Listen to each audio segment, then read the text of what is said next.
this week's episode of Mobile Suit Gundam Iron-Blooded Orphans. The warrior children of Tekkedon are taking a breather as they journey towards the Jupiter sphere to negotiate with some space mafiosos. This was a calm, world-building episode with some very charming characterization, especially from the main leads, Orga and Mikazuki. But this episode also did a really fantastic job of expanding on all of the side characters, all the different members of Tekkedon, and even Kudelia Ina Bernstein is amazingly charming in this episode as she decides that she's going to try and be Marina Ishmael from Gundam 00, and she's going to teach these kids how to read. It's really cheesy, but it really hits you right here, and it's a really well done scene, especially when you get to see Mikazuki just completely failing at spelling his name. But this is a really big step for the character, a lot of development for him, because I have a feeling that the smarter he gets, the more he's going to have a little bit more free will, and this could cause him to sort of drift away from Orga a little bit.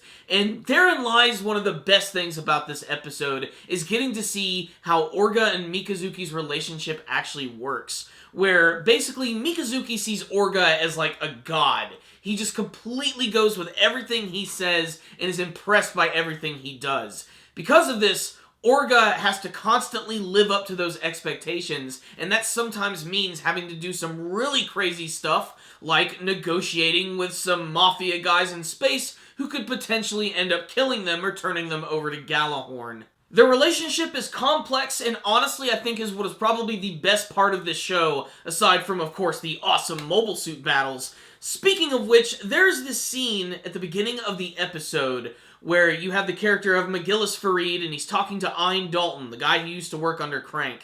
And now it looks like Dalton's probably going to be working with their group, which makes perfect sense. He wants to get revenge against the Gundam.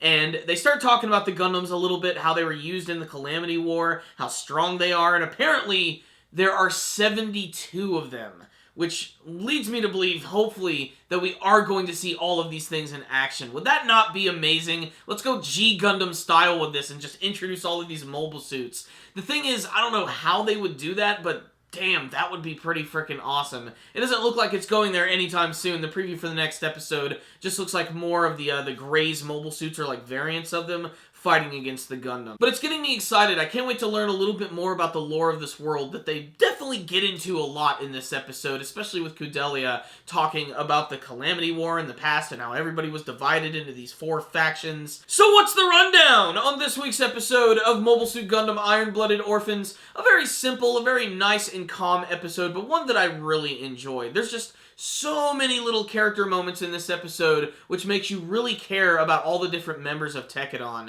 And I didn't even mention some of the other crazy scenes, like there's the attendant of Kudelia, who apparently now is going to be their communications operator, so that's pretty cool, but there's something not right about that character, something kind of shady, especially this one interaction she has with Orga in this episode, where Orga just sort of walks off and she has this really cold stare, and I'm not quite sure what her deal is, but I cannot wait to see what that's going to be. All the other little side characters that make appearances in this episode, you know, there's that one kid who's like the oldest of the younger kids. You know, what I hate about learning more about them and getting to like these characters is that there is the good chance that they are all going to die. Just, this series is going to be really, really blunt. It's already been like that for the first couple of episodes, so I can just see it going into some very dark territory. And this episode really makes you fall in love with all of the different characters. This is definitely, without a doubt, the most unique crew we've ever seen from a Gundam anime, and that's because some of them are just so incredibly young, and it's disturbing to know that, like, the reason that they don't know how to read and write and everything is because they've just been fighting since they were born. It's really messed up.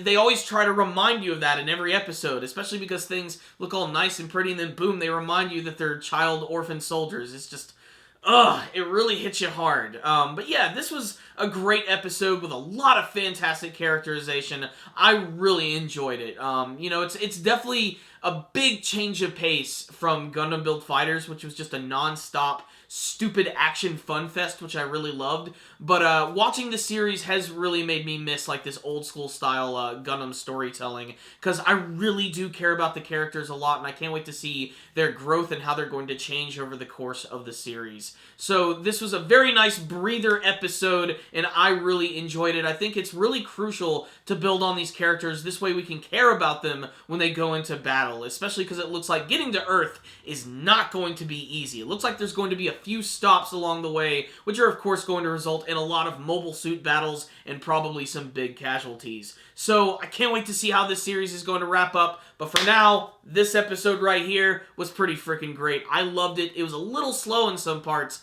but the good news is every single part of this episode was building on a certain character or letting you learn a little bit more about the world. So I'm giving this episode right here a 4 out of 5. I thought it was pretty freaking great, and you should definitely check it out if you've been following the series or if you're a fan of the Gundam anime franchise. But before you guys leave today, please tell me what you thought about this week's episode of Mobile Suit Gundam Iron-Blooded Orphans. Did you like it? Did you hate it? Tell me why. Did you have a favorite scene from this episode, a favorite character? What's the deal with the 72 Gundams? Is this a reference to something else? Are we going to see some classic Gundams? Are we going to see a lot of brand new Gundams? If there are 72 Gundams, what do you want to see? And what do you want to see from the rest of this brand new series, Mobile Suit Gundam Iron-Blooded Orphans? Please tell me in the comments section below. Thank you guys for watching this review. Make sure to like it, share it with your friends, and subscribe to the channel. Thank you guys again for watching, and as always, stay dandy, baby!